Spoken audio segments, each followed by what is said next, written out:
Good afternoon, everyone. I'm Michelle Grisenda. I'm an MSMCP board member. Today is November 15th, and we have a very exciting talk from Gregor McGregor on From Climate Adaptation to Community Resilience, Start by Adding Climate to Bylaws.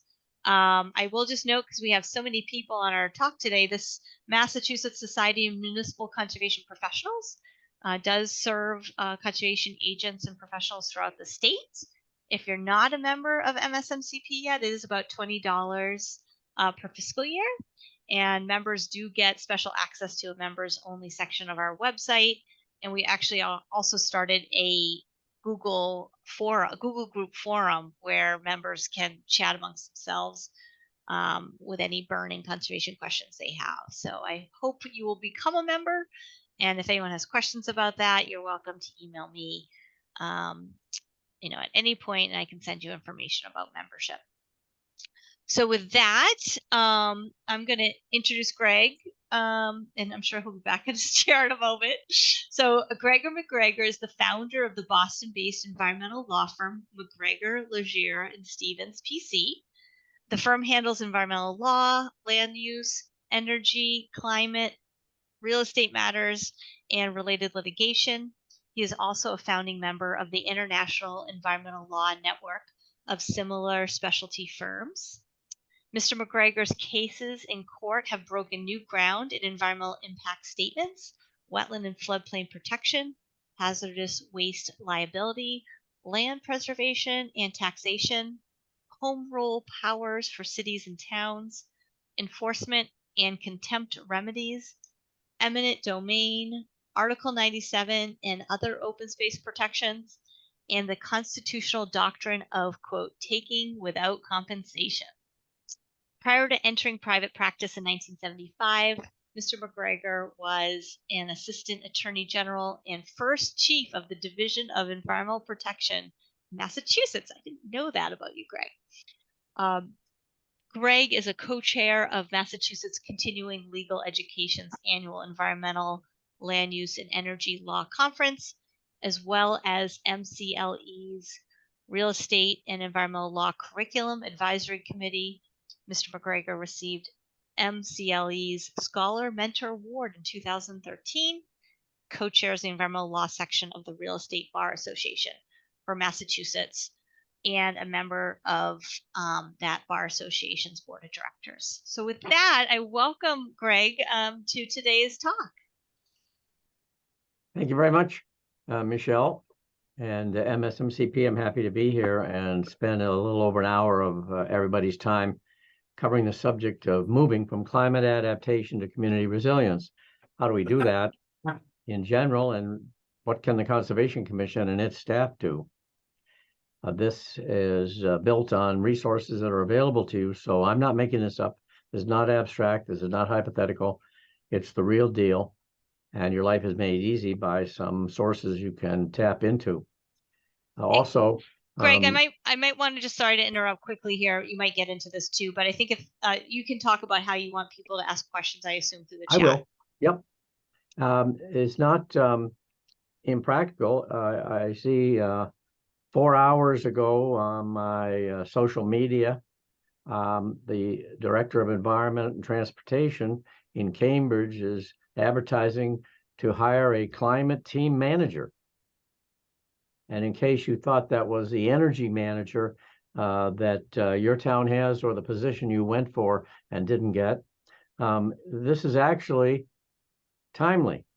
You will develop in this job strategies and programs to eliminate GHG emissions, greenhouse gas emissions, oh, that's a given, and build community-wide resilience to the impacts of climate change. What's that about?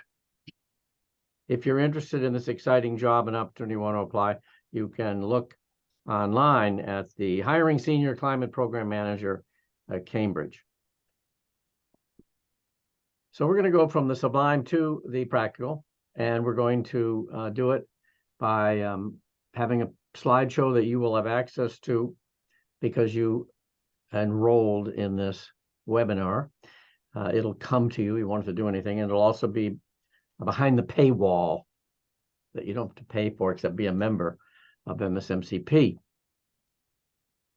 We'll have questions at the end if there are any. Now, if Michelle can, she can look at the ones that come in by chat or Q&A, or she can tell us right now whether she's going to activate chat or Q&A. Which is better for you, Michelle? Yeah, we have chat enabled, so people can just enter their questions as they think of them. Very good. And you can screen them, and we'll answer those that are of general interest to most everybody. Okay. So here's what we're going to cover today. And lo and behold, the message is, why not start by adding climate to your home rule wetland bylaw? And if you already have a bylaw that enables you to do this, why not just skip amending the bylaw and put it right in the regulations? And we'll have 2 example communities already done that, and what they considered, and what the criteria and the specs and the performance standards are they put in their regulations. Here's who prepared this. Special thanks to the Conservation Commissions in Arlington and Hingham, and of course the MACC that put together 2 workshops on this at AECs. Now, why are we focusing on climate change? Why can't we just continue to have our meetings once a month or once every 2 weeks or once every week and go to 11, 11:30, quarter to 12 every night, reviewing requests for determination and notices of intent and extensions and certificates of compliance? Why do we have to get into climate change? Well, the climate is not just challenging our electric grid, it's wrecking it. The grid is not adequate, and it's wrecking our drinking water, which disappears during storm events. Not to mention the difficulty of rescuing people, property, animals, and the like, and fighting the wildfires that have become ubiquitous in the western and central United States. Then there's snow and rain that hit in nor'easters, and people get killed right where they live. And the reason we're here today is we've reached the limit of adaptation. What do you mean, you say? I thought we're doing adaptation. I thought we're teaching people to build higher, put French drains around their property, don't invest in a $25,000 sound system on the first floor, put in some porous pavement instead of the usual asphalt or cement. I thought we already got a handle on climate because we're adapting. Well, that's fine for beginning, but as this climate change study from the IPCC says, we've reached the soft limits to human adaptation, moving away, vacuuming out your house with a wetback after the flood, replacing the rugs and the like, or for those of us who can, moving out for a while and coming back and cleaning up. But we've reached what we can do easily. We now have faced hard limits to adaptation.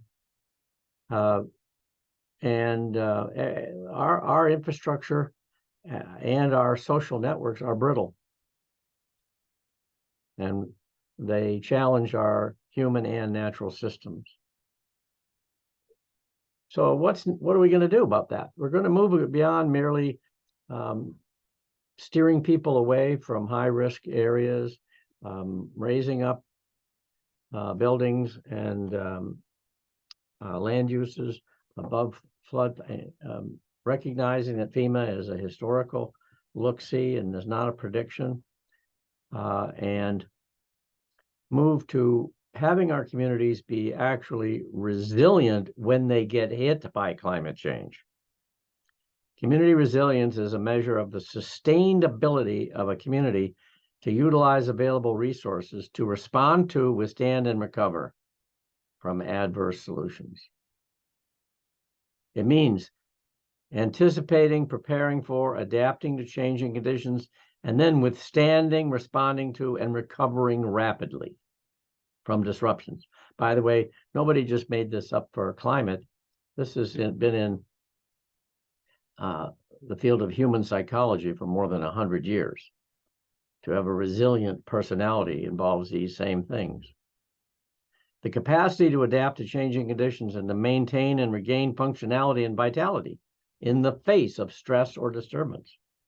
So we summarize with the word, the capacity to bounce back.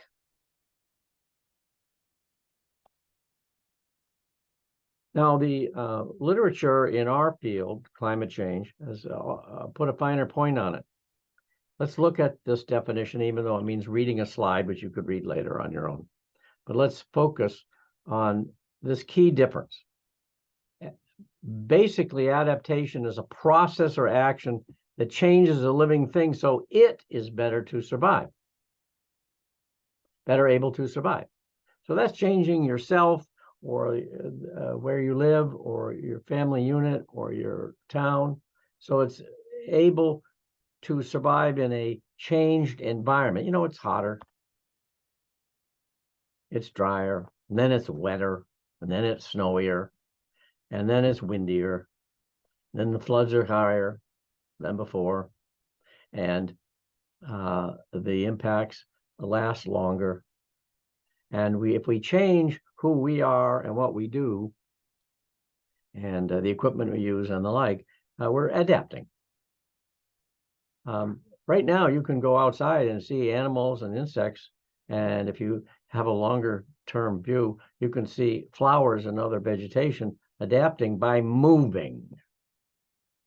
Some of them are moving south from Canada, and some of them are moving north to Canada, depending on the ecosystem they need. That's adaptation.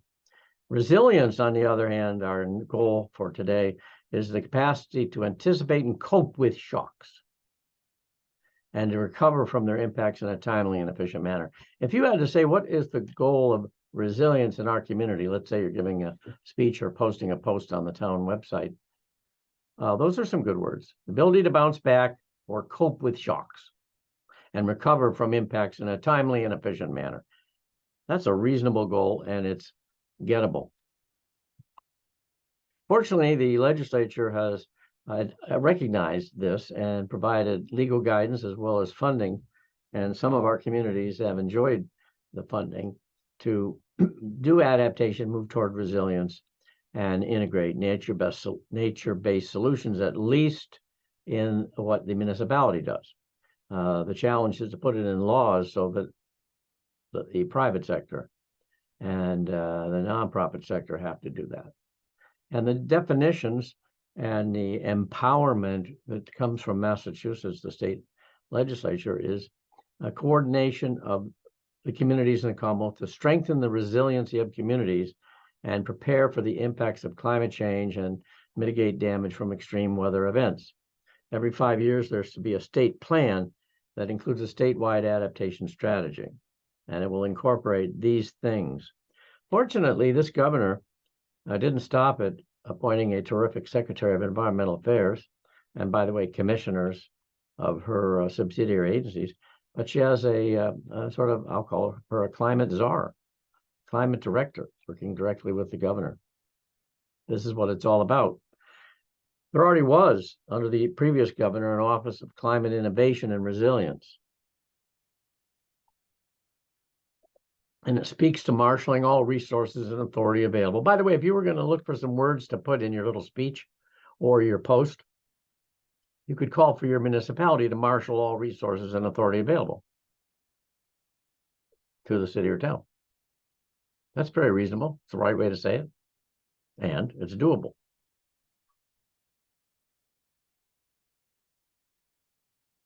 But the message today is that the segments of society need to do different things and want resiliency for different reasons.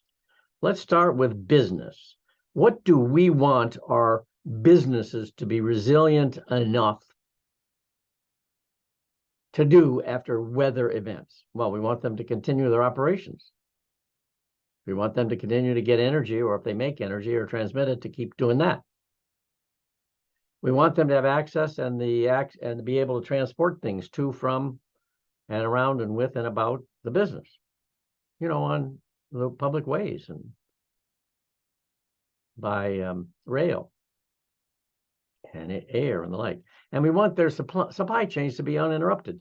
If we get to that point, then we are resilient for business. Well, what do we need on an individual basis? On the bottom left. Well, the individuals need to have housing despite the weather event. They need to maintain their health and safety. That includes having access to food and ability to cook it, waste disposal and the like. They should have job security, continue their work, be able to get to work, do the work remotely, or at least not lose their job because of a weather event. We need to have the weather impacts and the resources to recover from the weather events be equitable.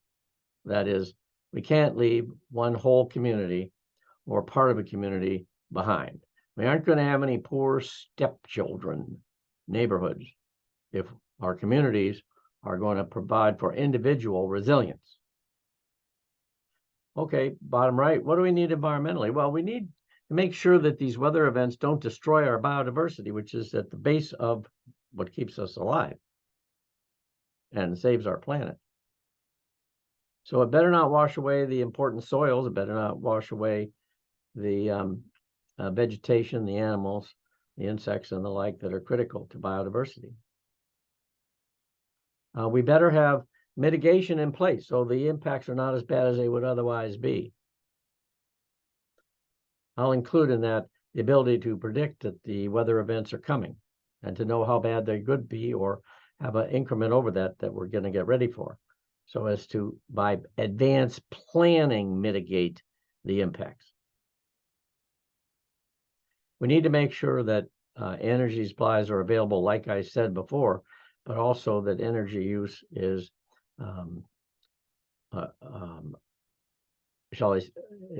does not strain the system so bad that it wrecks it, not the weather event, but the overuse. And we need to consider land use and environmental aspects on environmental resilience. I have a feeling wetland protection, forest protection, floodplain protection are important aspects of that. And finally, upper right, what does a resilient government do? Well, the infrastructure doesn't fall apart at the least or even a bad storm event. Water, sewer, electric, cell phone service, emergency communications for fire, police, ambulances, hospitals, and other first responders. Critical services have to continue, including alternate housing for those who, at the individual level, have lost their housing. Their house wasn't resilient, or they can't live there because the services aren't coming to it anymore.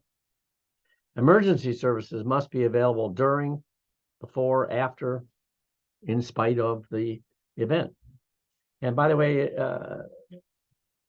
we have to preserve the tax base. We can't have businesses and residences completely wiped out and disappear and no longer be on the tax rolls. It's very important to the economic continuation of a municipality with good health economically that the tax base be resilient despite climate events.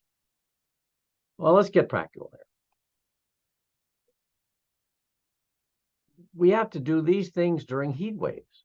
Operations and communications must be good to predict and to deal with during heat waves. We have to provide cooling during heat waves. We have to look out for our neighbors who are not staying cool enough. And it would be helpful before and during and lessons learned from heat waves to increase public awareness, education, and ongoing training. As you'll see in a few minutes, your municipality can pick from this menu what it needs to be resilient in ways it needs to be resilient from the climate events it's going to experience. You have to tailor this whole thing for the needs, resources, and, by the way, political wishes and financial will of your community. We need to cool whole communities. We need to have the housing stock be cooler and retrofit houses to be more efficient with reliable energy sources that survive or function, kicked in after a climate event hits. There's a role for parks, trees, and all our outdoor spaces to have cooler communities. When commuting, when traveling by car or bus or on mass transit, the commute has to be cool enough. And then the equipment has to be resilient from high temperatures and the other secondary impacts of heat waves. And there are ways of cooling our main streets. If the transportation remains cool and the streets remain cool and there are cool places in the community and the buildings remain cool, people will continue to shop. They'll continue to go to work. They'll continue to deliver goods and services. So there's an economic value of having cool communities. And then there's a role for planning, zoning, and permitting, and that's where you come in. You're doing a lot of planning, I know. You care about the zoning, even though you don't administer it, I know. And you're engaged in permitting what can be built in and near bodies of water and associated wetlands. And in those 212 communities with home rule bylaws, you can even be concerned about permitting what can be in isolated wetlands that are not bordering bodies of water.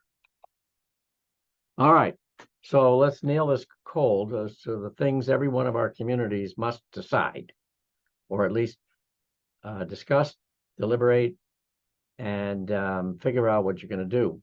What are the decision points? What is the goal of your resiliency? Your community, or where you live, or your house, or your job, or your commute. What do we want to be resilient? Well, we're not going to have the whole earth become resilient instantly, and we have to pick just what is important to our community to be resilient. What kind of impacts do we want to be resilient from? What's the big deal in your community? Is it floodwaters? Is it storm-driven tides? Is it massive erosion because of stormwater and the ocean? Is it vulnerability of your main road right next to the ocean? Is it vulnerability of your water and sewer, which are under the ground right near the ocean, or the river that is flooding? Used to flood every many decades, and now it's like every other year. What are the impacts that hit your community? Is it snow and ice and wind that wrecks your above ground telephone pole wires every winter? No mystery as to why the electricity goes out block by block or neighborhood by neighborhood or for the whole town. And some towns have had it out for 10 days or 2 weeks in storms in the last few years. Is that the kind of impact you want to be resilient from because your electric grid is vulnerable? Or are there roadblocks because of flooding in streets and making streets or intersections impassable for residents, workers, emergency responders, and the like, people coming to rescue or bring responses to your community? What do you need to be resilient? In my town, Route 2 better remain resilient. The cell phone service in my town, such as it is, that better not get worse. And the floodwaters of all the 3 rivers that crisscross the community, they better not start blocking streets or flooding the water and electric and sewer infrastructure. And it wouldn't be bad if our internet continued, because in my community, it happens that people have the ability to work from home, a lot of them. All right, Next, how do we choose resiliency measures? Is it going to be by fiat by the Board of Selectmen or the mayor or the city council? Or are we going to debate it ad nauseum over 3 town meetings? How do we choose what is our goal for our community? What do we want to be resilient? And by the way, what kind of climate events are we worried about? Are we worried about wildfires? Are we worried about windstorms, tornadoes, hurricanes, nor'easters? Pick what your community is vulnerable to and focus on that. But you have to choose resiliency measures in some sort of organized, I'll say, governmental, quasi-public and private way, so that you're not just talking through your hat. All right, and now we get to the expertise you all have, which is, okay, thanks a lot. What are the legal, policy, program, and physical changes we need in this community to get there? You're going to, in some cases, if your community isn't well educated on this already, you're going to be regarded as a wet blanket. Wow, we need to spend this additional millions of dollars to do this, that, and the other thing. You know, we resurface 1/7 of our roads every year. That's really good. But there's these 3 roads that are going to be vulnerable to erosion and sinkholes if the storms get any worse or the water gets any higher from these rivers or the ocean hits with waves. Well, that might change what you spend your millions on. And you're going to be the bearer of that news. Or maybe you can just be the spark plug that gets other people who know these things to get their act together. I won't use a stronger word, get their act together, to pay attention to what are the legal, policy, program, and physical changes we need to bring this about. And then, of course, I had to add to this list political reality. What political, technical, and financial support do we need? Because lay people are not going to be able to invent this stuff unless they've been around the block, this particular block. So someone has to ask the question before the meetings end. All right, everybody, what political support do we need to make this happen? What technical support have we better enlist from town experts and employees or hired or volunteer experts? And how much money and where's it going to come from? Isn't this fun? Okay, you don't have to reinvent the wheel to document that climate change in Massachusetts has already resulted in more flooding, increased precipitation, and extreme heat. There's the climate summary for Massachusetts from NOAA. The observed and projected annual number of tidal floods for Boston, it's all calculatable or estimatable. I know there's debate over, what should be the target year for the estimates, what are the inputs to get accurate estimates and the like. But the bottom line is Massachusetts Climate Summary from NOAA tells us the number of tidal flood days that are going to increase. That's why Boston is jumping ahead of the curve and doing what we're talking about today, big time. They actually hired a director of climate, and she's hard at work. All right, now what can we do ourselves? Well, fortunately, MACC and others got together a couple, 3 years ago and put together a report of climate change provisions in local wetlands, bylaws, and regulations. Here are some of the people who contributed to that and their firms. We're very grateful to them. They presented the results in the form of the Natural River Communities Resilient Lands Management Project Team. Here they are, funded by the EEA. Oh, EEA had all these years, and even under the previous governor, a municipal vulnerability preparedness program.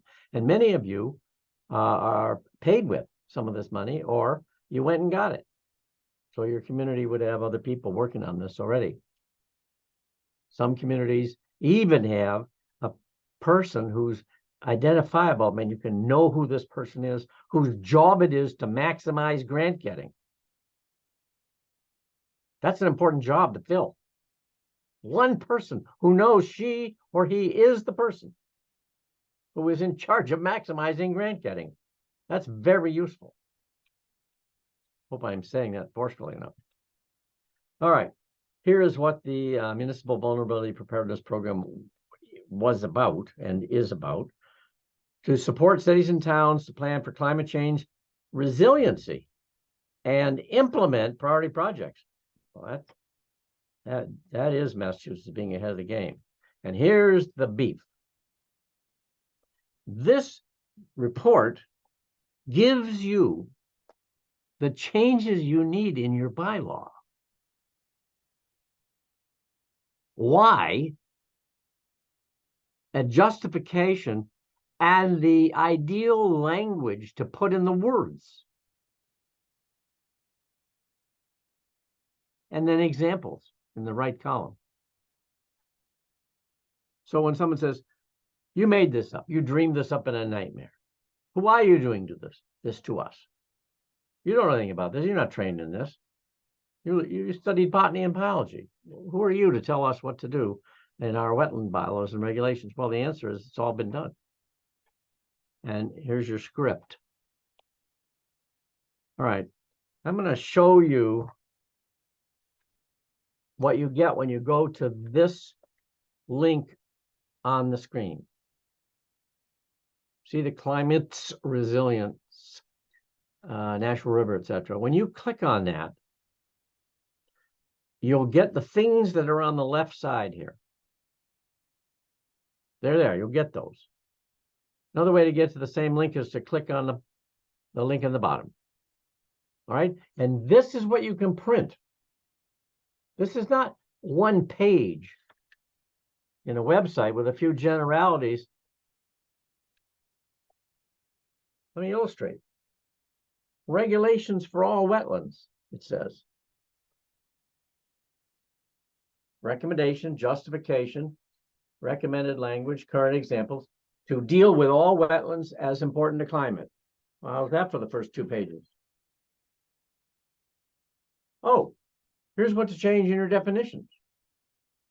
Here's what to change in that big first section on jurisdiction. Here's what to change in your findings and performance standards if you've utilized the MACC bylaw to have that component of your bylaw. Oh my gosh, plan requirements, including vegetation, how to map them, ecological climate resilience to build into your project, carbon sequestration and storage, what we want you to consider and submit. How about that? Plan-specific requirements for trees on site plans, documentation of size, nature, lifespan, etc. New provisions for your waivers or variances. Wow. Like your homework's been done for you. I know you don't have time at work to work on this, but you'll have to do it at home on your own time, I guess. So this is a gold mine. Nobody has to invent legal language. Nobody has to send it to town council for 3 months to recommend legal language. Nobody has to write poor legal language and then wonder why people don't accept it. It's been done. Okay. Let's take a couple examples. We got 2. We're going to take an example of a town with an existing bylaw that's got language strong enough to just support new regulations. Don't need to amend the bylaw. That's the town of Arlington. They had a bylaw in the 1980s. They have regulations promulgated in 2018 and again in 2022. And guess what the 2022 regulations built in?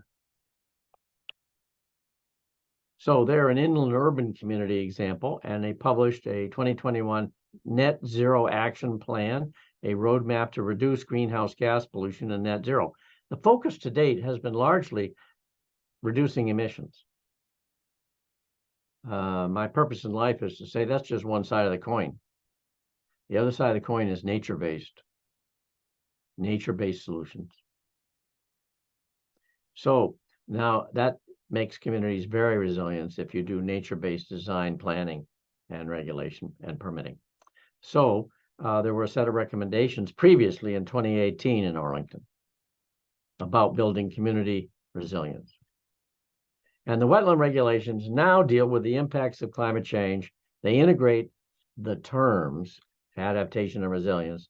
They define what Arlington decided was its bugaboo, its climate event, that it had to be resilient from extreme weather and extreme heat.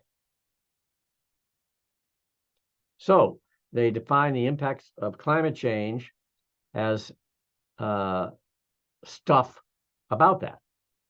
Extreme heat, timing, frequency, intensity, amount of precipitation, storm surges, rising water, increased intensity or frequency of storm events or extreme weather events, and then droughts. And they define adaptation and resilience, and you have seen the definitions already. You could probably write these now from memory because I showed them earlier in the PowerPoint. They define an extreme weather event.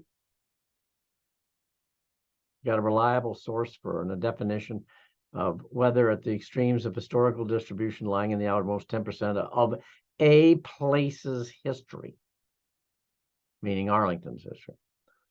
Flood control is not just theoretical damage in Texas, Florida, or New Jersey. It's currently expected to occur and projected here because of climate change, not because of dams failing and stuff like that. Climate change. All right, an applicant in general in Arlington now seeking an order of conditions must design considerations to limit storm and flood damage. You know, that used to occur order of conditions by order of conditions if a given majority thought it'd be a good idea to build in a condition, you know, Thursday night about 10:30. Now it's in the rules. Design the project to limit storm and flood damage and be ready to answer our questions and impose some conditions to make it happen. Stormwater surface runoff mitigation, tell us about that. And the reduction of impervious surfaces, tell us all about that. Why is this cement? Why is this asphalt? Why are you keeping the cement and the asphalt? Why isn't this porous pavement? Why aren't you restoring a dirt track for this driveway? Improve resiliency in your applications with vegetation planting and management, and protect your proposed structures to minimize damage from climate. Let's get more specific. Oh, you got to do a 2-to-1 ratio for each unit volume of flood storage lost at each elevation. Well, you knew that you've been working with the DEP regulations since 1983, so you know that it's as it were, shovel for shovel. You know, elevation per elevation.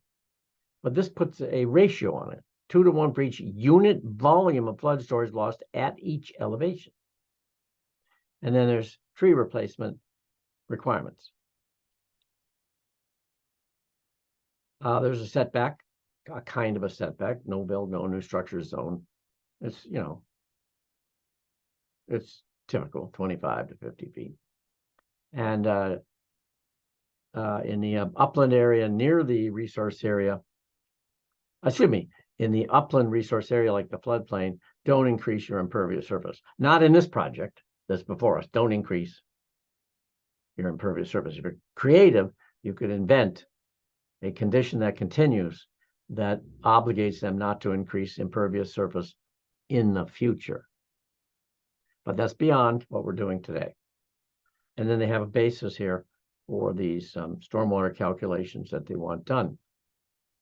Oh, artificial turf is prohibited. We don't even need to list the climate-related reasons why that's so. And the tree replacement is also at a ratio. I wanted to point that out, 2-to-1 or 3-to-1. So many communities are so proud of their tree replacement program. Oh, we replace all our trees lost every year. The DPW plants 1 tree for every tree lost. That's not enough to become resilient.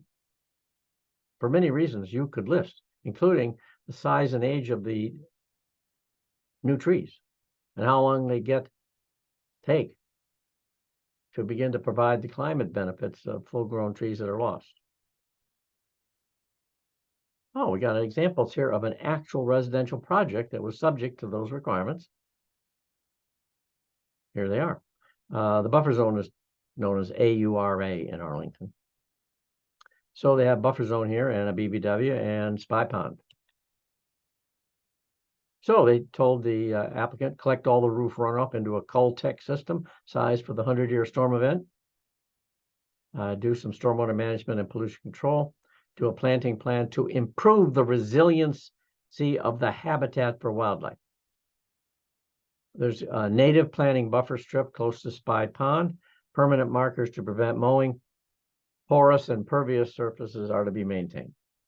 And these are continuing conditions that survive the expiration of the order of conditions. How do you do that? Oh, I know. It's in the certificate of compliance.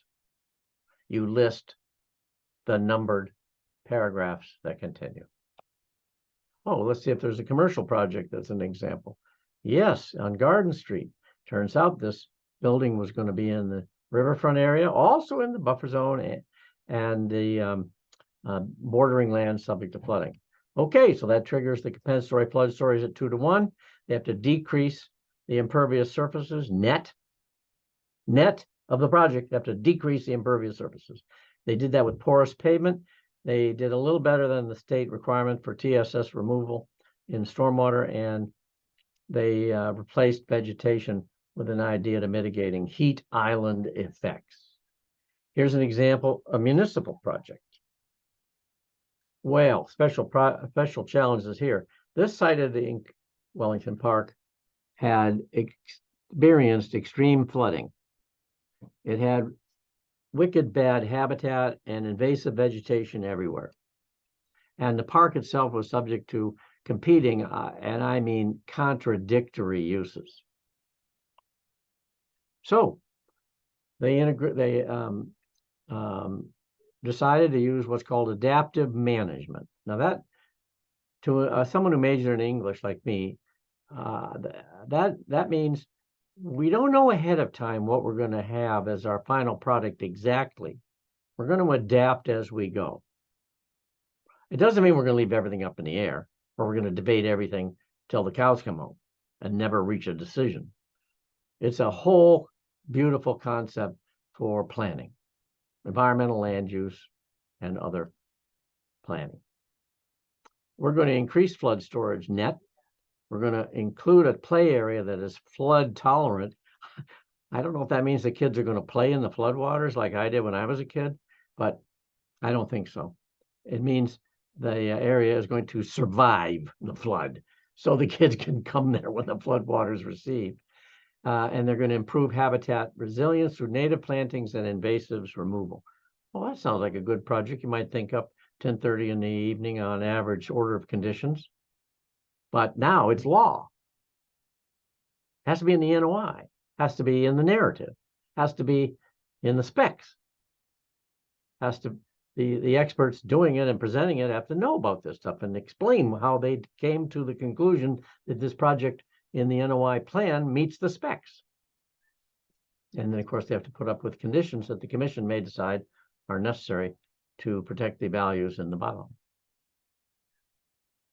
So let's summarize some of the lessons you would learn if you went into Arlington and interviewed people having to do with this. What's the problem or challenge in Arlington? Well, we have small lot sizes. That limits our options. And not everybody is applying for an NOI every year or ever. So we're dealing with postage stamp size proposals at random when people have the money or inclination to want to do some projects in resource areas or the nearby. We have a variety of land uses and a lack of flexibility to adapt. The place is built up. It's a fully developed community. The infrastructure is old. And it services development patterns that are pretty much fixed. What you see is you're going to get more of. Maybe it'll be up. Maybe it'll be replacing old stock. Well, that's going to be where it is. We have historical flooding that was measured and measurable for the anticipatable for the future. And we know the severe storms we're going to get hit with. Our wildlife habitat sucks. That's a legal term. And the invasive vegetation is all over the place. The whole place is impervious. It's got built environment. The surfaces generate heat. The buffers are degraded. That's a euphemism. And there's lack of space for building new large-scale resilience projects. By the way, if you'd like to see large-scale adaptation, mitigation, and resilience, not to mention green design and designing with nature, go out to Devon's. Go visit Devon's, the best kept secret in Massachusetts. Large-scale resilience projects right in front of your very eyes, including the very buildings that are bought or leased from Devon's. So let's turn now to a coastal example. The town of Hingham had an existing bylaw and it promulgated new wetland regulations in 2021. You can guess what these new rules integrated. This is a good example of a coastal suburban community. They had land subject to coastal storm flowage. They updated their regulations about that. I guess they weren't going to wait for DEP for another 20, 30 years. I hope DEP gives us standards for land subject to coastal storm flowage. That'd be good someday, but you don't have to wait. Okay. They incorporated sea level rise in all designs that are submitted. They told the engineers what type of sea level rise and frequency and speed needed to be incorporated. They require an alternative analysis. The Wetlands Act does not have an alternative analysis. Nobody has to explain need. They might get asked about need by your commission, but they don't have to explain need in the application. And that's unless they're in the riverfront area. Nicely, the riverfront statute and the riverfront regulations, and therefore when someone applies to build the riverfront, they're subject to an alternative test. And you implement it. But that's not for other applications. So put it in your bylaw or put it in your regulations if your bylaw is broad enough. They have to, applicants have to show a proven improvement to climate change resiliency. There have to be zero negative impacts to adjacent properties. That's a change. I don't know what they have to show for overriding public interest, but they have to protect critical public infrastructure from storm surge and sea level rise. There are new performance standards for septic systems, pools and tennis courts, docks and piers. Apropos docks and piers, they regulate the material. No more CCA, no lead caps, no wood preservatives.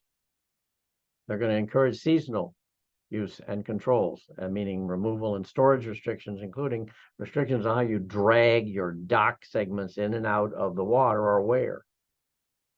And I think the regulations apply only to private docks and piers. Special requirements apply in ACECs. If you're going to adversely impact the salt marsh, you're going to replicate it 3-to-1. And then there's a limit about how high above low tide your thing has to remain. There are some policies that are in matrices or charts for work that's within the 100-foot buffer zone, but not a vernal pool, or in a buffer zone, but within 100 feet of a vernal pool, within a 50-foot buffer zone, and within 50 feet of a resource area, but not a vernal pool, etc. Tree removal is dealt with in another chart. Within the 100-foot buffer zone, here's what you're going to do for replacement. Within the 50-foot, here's what you're going to do. Within the resource area, here's what you're going to do, 3-to-1. Replacement trees will be the same species of what is removed unless it's non-native. 1.5 to 2 inches minimum caliper and suitable for the site. Here's an example. A residential project came before the commission in the resource areas land subject to coastal storm flowage and bordering land subject to flooding, triggering jurisdiction of the commission there. Got a coastal beach and a coastal bank nearby, and depending on how what the existing structure was, maybe it's on the coastal bank.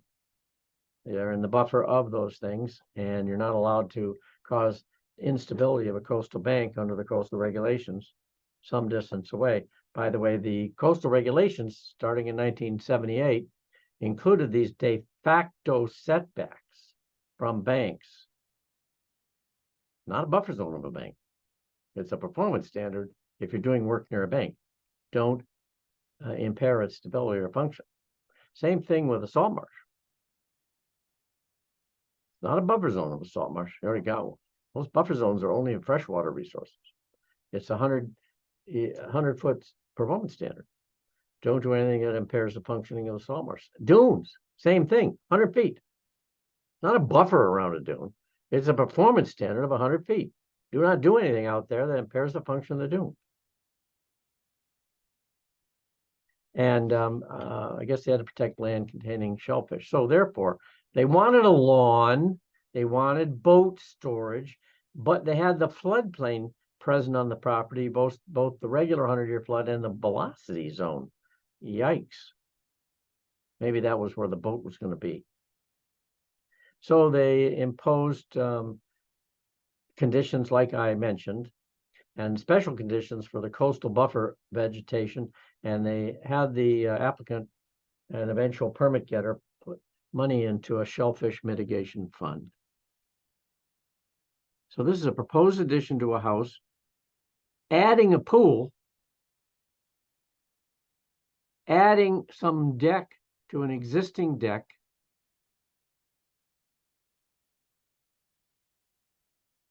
and I guess a dock or boat storage on the property near the water. Oh, and of course they wanted an outdoor shower under the deck. You know, all the things some people want.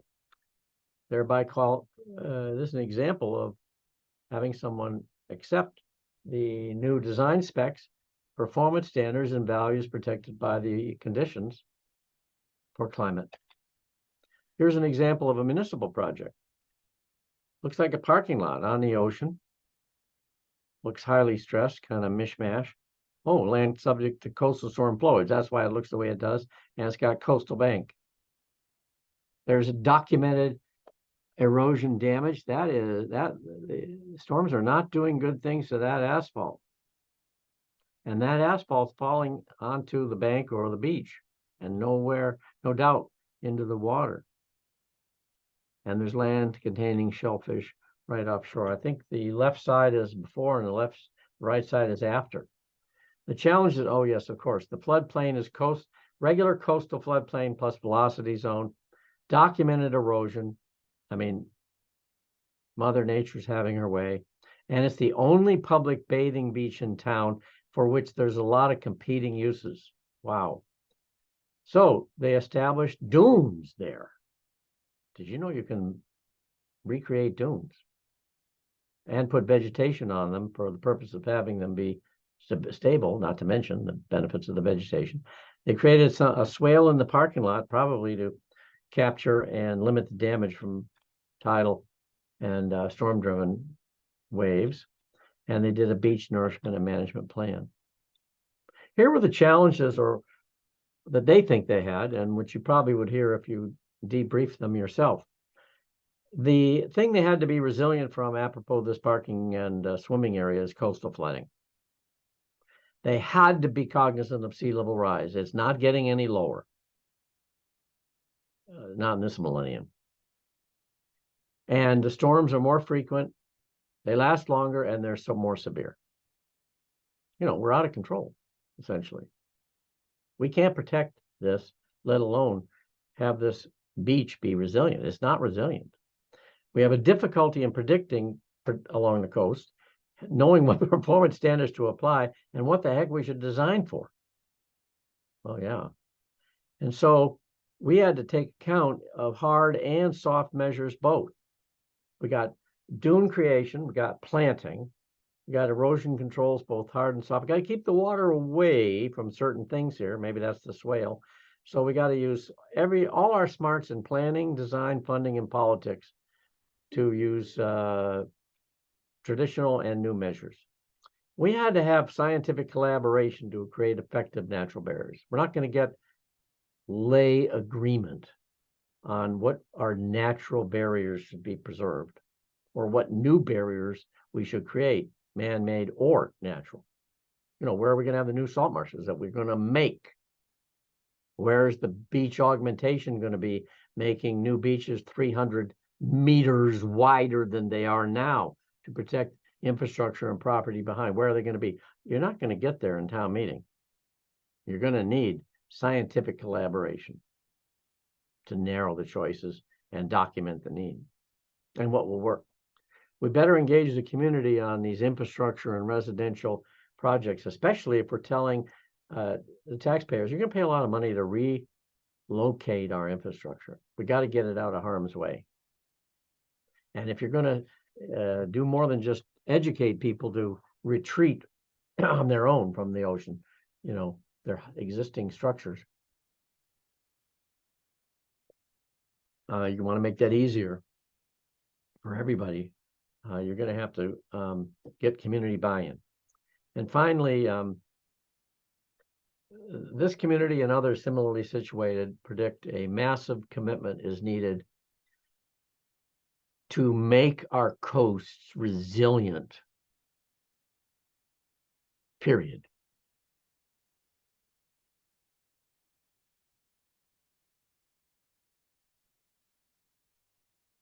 And that ends the formal part of this presentation.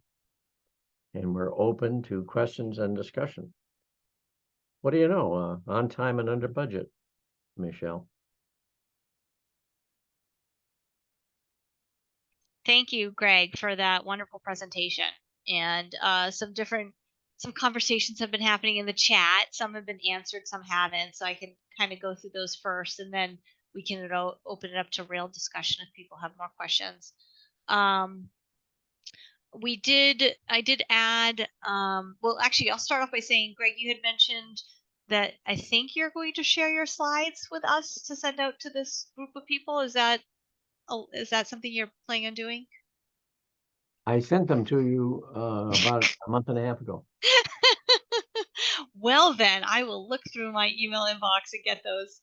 And so yes, when the new president asked if I wanted to present something, I sent it along then, though it was going to be planned for the spring.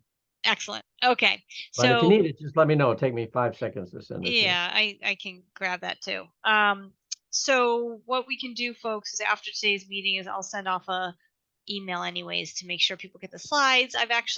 Some of the slides had links to really good websites you mentioned, Greg, on the Nashua River climate resilience. Yeah, the audience is going to need those.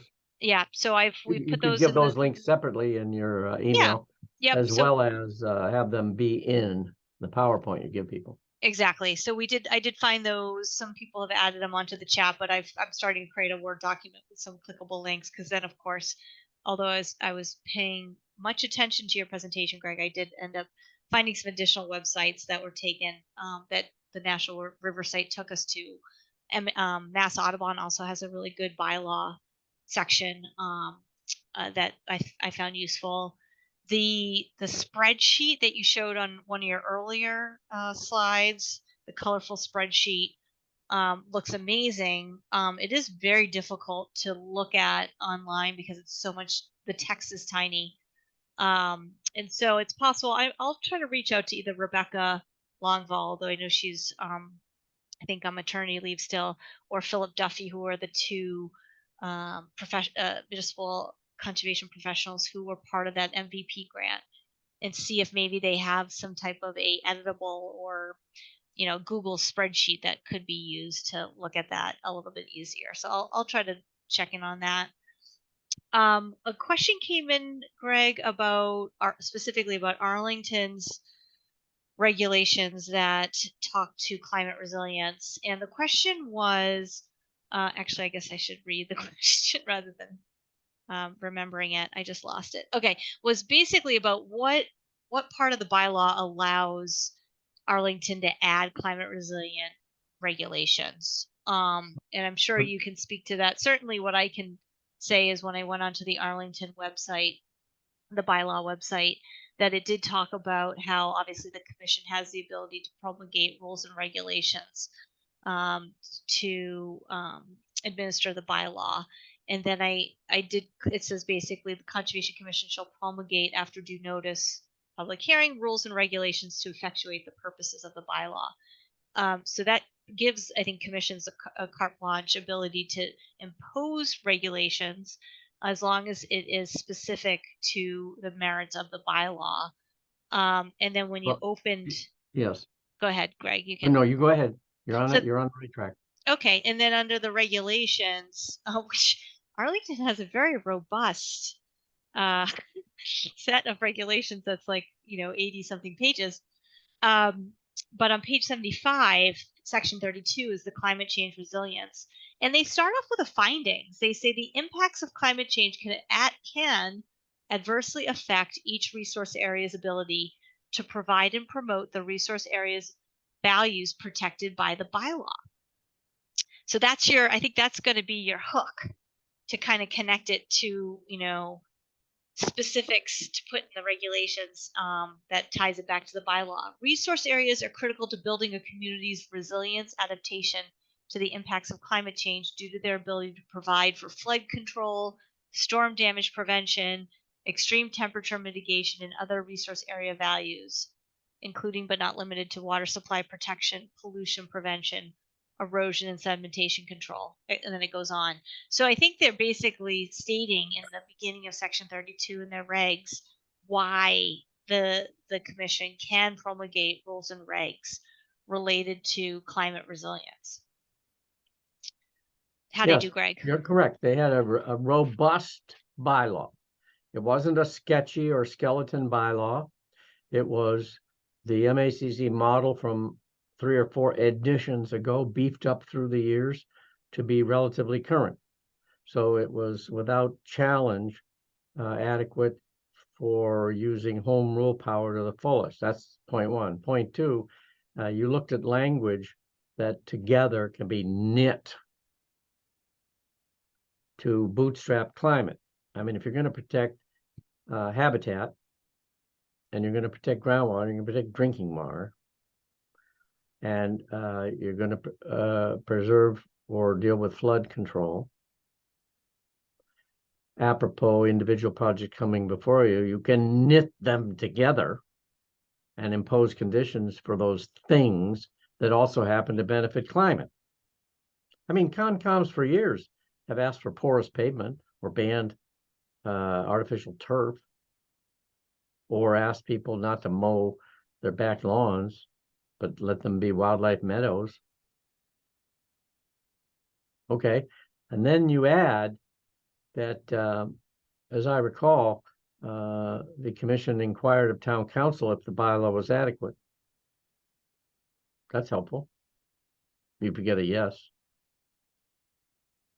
And then if you have education and you publish pre-studies about the need, and then you just promulgate the regulations with ample pre-publication in newspapers and handouts, and you have a couple of hearings on them, you have Q&A, and you have a comment period, and you answer everybody's comments, you can then promulgate the regulations, and there's no peep from anybody.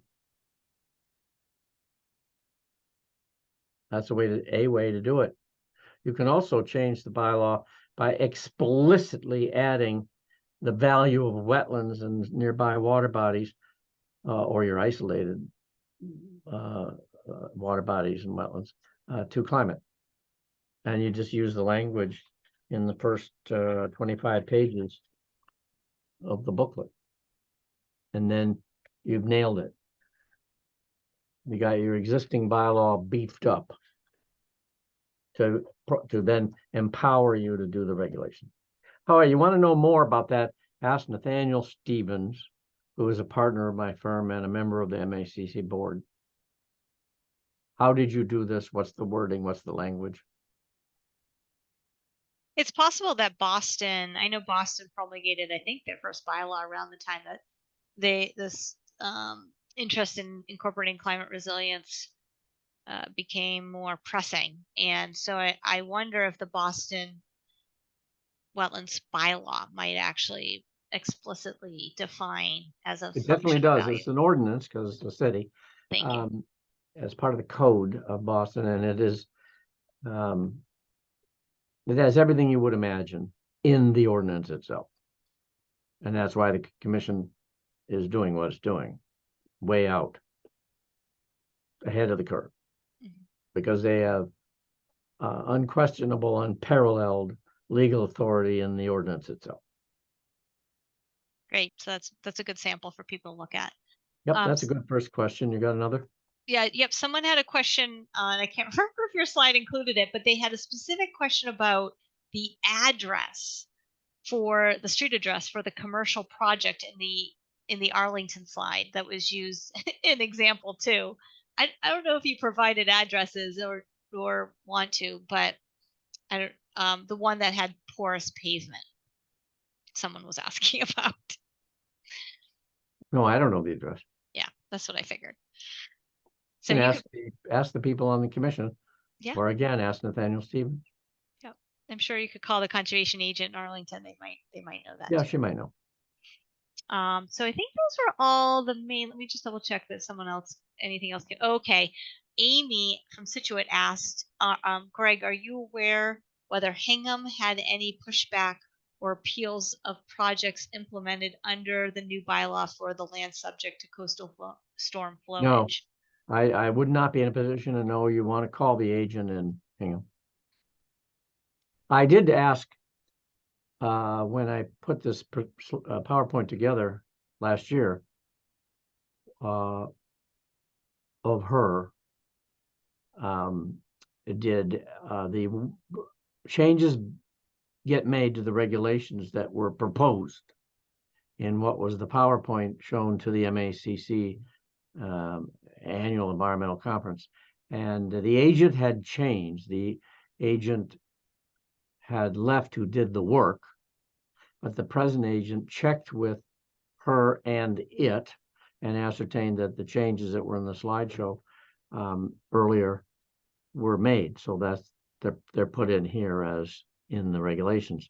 But whether there was any pushback between proposing them and promulgating them, or any pushback since, either by the town generally or by applicants specifically, you just call the agent. Right. This is probably also a good time to plug that DEP, as Greg alluded to, has promulgated draft regulations on land subject to coastal storm flowage. Thank you. And we are waiting with bated breath for that to be released. It was supposed to be released 19 months ago, at least. And it does appear to be what we've been told by DEP Boston office is it is on the governor's desk. Folks who get our MSMCP emails may have seen about a month ago, MSMCP board did send a letter to the governor strongly recommending release of these regulations to the public. There has been no public comment yet. There'll be a public comment.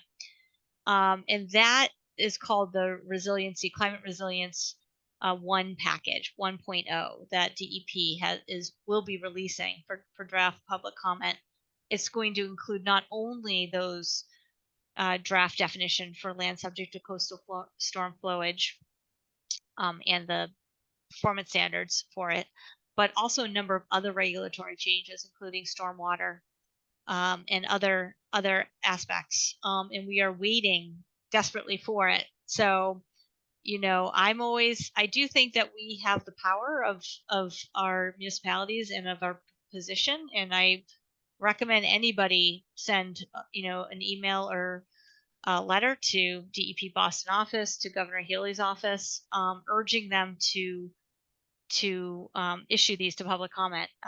Time is of the essence, as we know, and it also means that we can look at other aspects of the regs to see, okay, what other changes could benefit the environment, could benefit towns and commissions from properly protecting and ensuring that climate resilience is at the forefront when we do review and regulate activity near wetlands. So I just wanted to put that plug in there.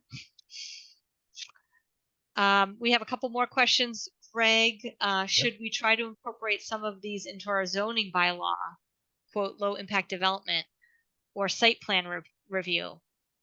Well, the large question is, should we have environmental zoning? And of course, that's a trick question. Of course you should. Should we incorporate environmental requirements, specifications, performance standards, and by the way, conditions in our various kinds of permits under zoning? That's another trick question. Of course you should.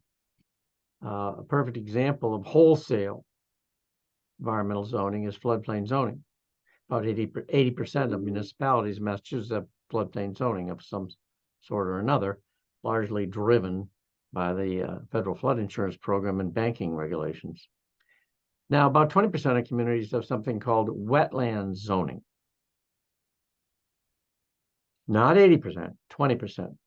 And they therefore have at least two sets of requirements. That's the State Wetlands Act and zoning for work that has wetland implications. I suppose if they have a home rule wetland bylaw also, they have three items on the menu from which to choose. However, zoning usually is focused, as you all know, on regulating land uses, what uses are legal, what land uses are automatically legal, that means as of right, or permittable, that means you can get a special permit for them, or allowable, that means you could get a variance. But use variances are discouraged in Massachusetts, and they're not allowed unless your municipality has zoning that says we can give out use variances. The other thing the zoning does is regulate structures and other things you build on land. Structures, by definition, are things that need a building permit. That is, they provide either a foundation for something or shelter for something. That's what needs a building permit. So zoning covers uses and structures, and incidentally buffers and setbacks and integrity of the soil and site prep and the like. So you would not, to answer this question, incorporate these wetland regulation words verbatim in zoning. They wouldn't make the transition. Zoning is something different than home rule, wetland, general bylaws. So you would not take me as saying, yeah, sure, just lift some words and stick them in your zoning. You have to decide what uses have wetland implications, what structures have wetland implications, what setbacks and other dimensional aspects of uses and structures have wetland implications. Yes, I think you ought to have much bigger buffers, if you have any buffers at all, much bigger buffers by natural or native vegetation than 25 feet from the lot line. And I think if you have a small lot or you're squeezed to that side, then you should seek a variance for having a smaller setback. But 25 feet is piddly in our experience. That's an example. You could also have setbacks from wetland features, vernal pools, maybe the floodplain. But more accurately, you'd probably make buildings flood-proofed or require the site to be prepared in a way to minimize the need for flood-proofing as part of your zoning. Best way to do that is in the overlay district called the floodplain zone. So first, consider what is your purpose of zoning. What is it you want to zone about to bring about adaptation, mitigation, and resilience. Resilience in land development patterns, land development construction and operation, the ability to reach and rescue people if there are storm or other climate events, the ability to fight fires and the like. To that end, the towns a couple decades ago on the Cape adopted coastal floodplain zoning. And that's fine. You can see how that would be, just a different way of, different set of maps or elevations to tie to your zoning. However,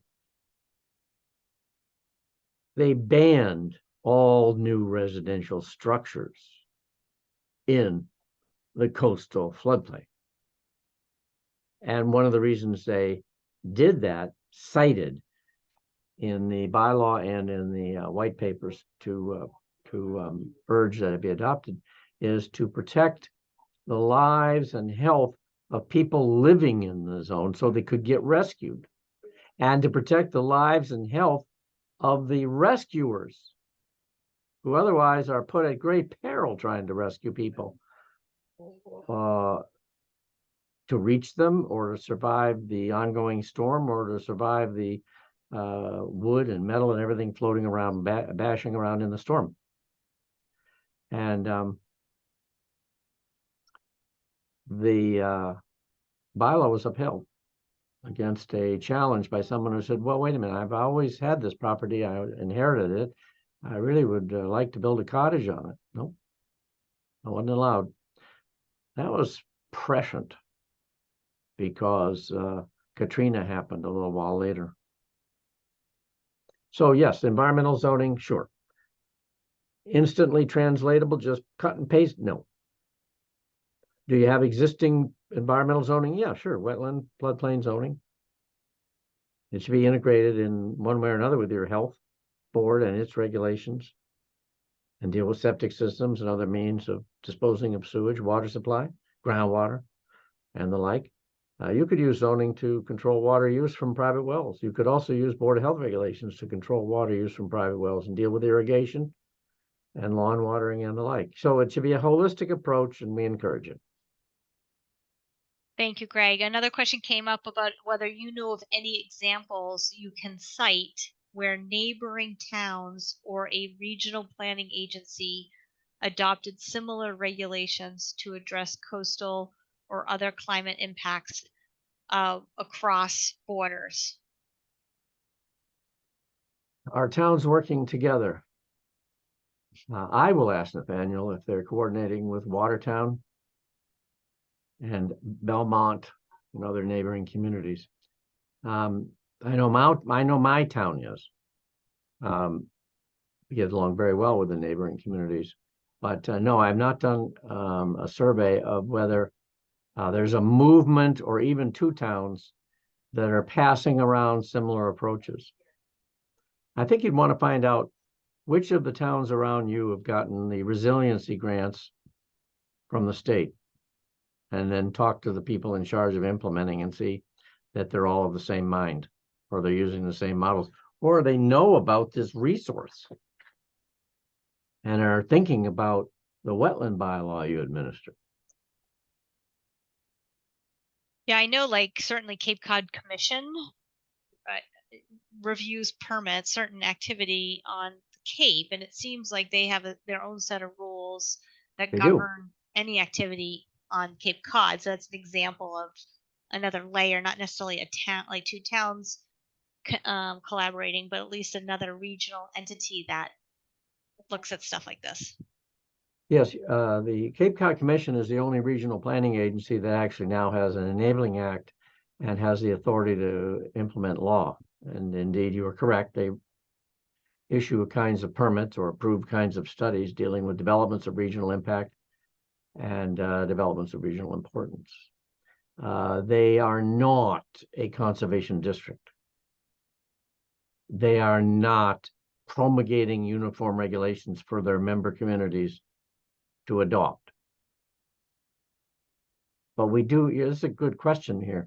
We do need to have this kind of communication and cooperation and coordination between communities to share the same resources or share the same risks from climate events. So that Shirley would be one shore of Cape Cod and then the other shore of Cape Cod.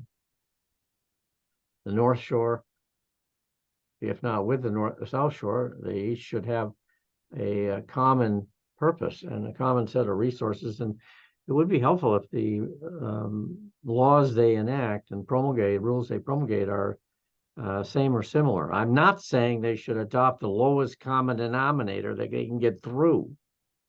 I want the highest common denominator. I'm not sure that if you take a poll among your neighbor communities, you're going to get there. But the questioner is suggesting a good idea that nature does not respect town boundaries. For sure. How can you replace a 20-foot tree is the next question. Oh, a yeah. 20-inch tree. You can't. Next question. I That's mean, I why think, it's. yeah, go ahead. Go ahead. No, you talk. Well, I was going to say, I think that's why I think Arlington looked at sort of size of caliper and then looking at how many saplings you might have to replace. And this is true with everything we deal with. Replication, you know, if you're cutting down mature red maple swamp and you need to fill it, and you might get a permit for it if you replicate. But replication isn't creating the conditions you are destroying. You're creating saplings and shrub layer that eventually will hopefully become a mature red maple swamp. The question presumes a person has filed notice of intent and your commission has said, why are you taking that 20-inch tree? Why do you need to have your patio or gazebo be there? Why does the pool have to be there? Why is your driveway in that? Why is the house? Why is the deck there? Why are you proposing the loss of a 20-inch tree in the resource area or in the buffer zone or in the upland nearby? Remember, this is pre-construction. Our law, called the Wetland Bylaw and the Wetlands Act, it's pre-construction review. So you're going to have regulations that let you require the showing of a 20-inch tree. And if you're sharp about it, the specs might say, or you'll ask at a meeting, what's the canopy? Tell us about the canopy, the type of tree, and is it useful as habitat for animals? Is it nuts and berries or shelter? Or, sorry, I was reading that like you had to replace it with two 20-inch trees. That's one way. Or you could have your regulations say minimum 2-to-1. Okay. Say minimum 2-to-1 and make someone do a 5-to-1 for a specimen tree, let's say, or 10-to-1, or money into a tree fund. We're not presupposing you have to approve loss of a 20-inch tree. That's my point. Secondly, I like the second thing in this question that suggests from Jen, a fee. Sure, there could be a fee, but to impose a fee, you have to be very persuasive, or you have to have it in your regulations. Now, you may be aware that the new PLPA, the Public Lands Preservation Act, enacted at the end of the last term of the governor, and now effective February 15, is going to be implemented by regulations, and the act itself allows the secretary to accept a payment of a fee in lieu, money in lieu of replacement land. But you have to make certain showings and she has to make certain findings, and the fee has to be 110% of the appraised value of the land being lost, and it has to go to replace the land with future land of equal or greater value, and the money has to go into a perpetual fund, and when purchased, that replacement land has to be protected by a permanent CR. So we don't recommend regulations just say, well, if you can't do a 2-to-1 and give us $10 per tree. It should be a fee program designed to achieve, what are we doing here? Getting net resilience. Cool. We have only a couple minutes. I do want to stick to the 1:30 ending time. But I think we did actually answer all of the questions. If anyone has a last minute question, you're welcome to raise your virtual hand or real hand. Show yourself. Well, I'm reading in the chats. A couple good comments here. Good. Well, if there are no more, we've exhausted the subject and we've exhausted the audience. Thank you very much, everybody, for being so active and interested. We do have one hand raised. I do want to thank Greg for his wonderful presentation today, and hopefully you guys have on your calendar to join us at MSMCP's annual holiday potluck. It's going to be December 13th this year. I sent out a news blast yesterday. With that, Sandy, if you want to unmute yourself, you're welcome to ask a question. Yeah, I have one question. First of all, I think this has been a terrific presentation. I've really enjoyed every moment of it. But I'm wondering if it's possible for this presentation to be available to conservation commissioners from towns all over Massachusetts that were not able to sign in today. Is there any way that this is going to be made, available to those people? Because I think it's critical for, the whole state to be on board. For sure. Well, this is being held by Massachusetts Society of Municipal Conservation Professionals. So all conservation agents and directors and staff throughout all of Massachusetts receive notification of these, and anyone who's a member, which is only $20 a fiscal year, can get access to these recordings. So if you are, I'm not sure if you're a commission member, if you are, or if you don't have staff, we also allow commissions that don't have staff to become members and get access to. So Sandy, you're welcome to email me directly if you have questions about membership. And this information is shared pretty broadly with our membership community. I would also think Greg did also share this at the MACC Fall Conference a couple weeks ago, and maybe that's a hint, Greg, that you should offer it again at MACC for future workshops, or even a lunch and learn through MACC would be a great opportunity to get Concoms to hear it. Good, thanks. You're welcome. And great. So, we did have, sorry, Stephen Cass, do you have your hand up? Greg, what is your email? Why do you want my email? I want to send you a note thanking you. Go to our website and call me. Okay. Thanks. Awesome. Someone did ask, Miriam asked if she could use these slides. I think there were some really good climate change slides that, of course, are probably more stock information on climate change. Do you have any comments about whether people can use your slides? I don't own these slides. I don't own the images, so I have no authority to say, sure, go ahead and use them. Secondly, they came from sources and they might have been updated since. Thirdly, they were shown at 2 AECs. That means they're over 2 years old, some of them. Now, I went to more recent presentations and got examples, and I ascertained what's in the regulations of the towns. But as is true of any article or PowerPoint, it's dated upon being shown. So no, I don't think I'm going to just give a blanket approval to grab my PowerPoint and run around with it, or to even excerpt it and say, here, this is truth now. I would rather you go to MSMCP and join if you have not, and listen to the recording and look at the PowerPoint there and learn from it. This is, what is another way to say this? This is derivative, folks. I didn't originate all this. I'm an aggregator for this. Excellent. Well, with that, we've hit 1:30. And again, thank you, Greg, for all of this wealth of knowledge. I'll be sending out an email with the slides and some of the direct links for people to have follow-up review. And, of course, if people have further questions, you can reach out to some of the contacts we've mentioned today. So You're certainly welcome. Thank you, Greg.